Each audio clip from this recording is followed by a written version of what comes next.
hashize hafi imyaka 2 u Rwanda rugatwara half marathon muri Kigali International Peace Marathon by'umwihariko bivuze iki kuba u Rwanda rwajya gutwara podium?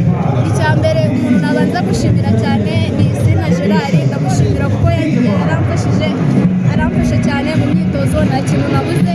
Mbere yo kujya muri kampu nanjye yabashije kumbwira ijambo rinyubaka ku mutima rimbwira ngo aho mutumye nizere ko uzitwara neza kandi ukazamura idarapo ry'igihugu. Technically mu muhanda hari abanyakenya, abanyetiyopiya n'abandi, mu by'ukuri ibanga ritumye crossing umurongo uri wa mbere wa kilometero 21 na metero zirengaho gatoya n'iri. Ibanga navuga ni uko nabanjije kwitonda mbere ibirometero 8 bya nyuma niho mbashije kwataka nkabasha gukuramo umuntu wari uri imbere. Nk'umutekinisiye mu kwirukanka twabonye abando nyinshi mu nzira, uyu munsi byatewe n'iki?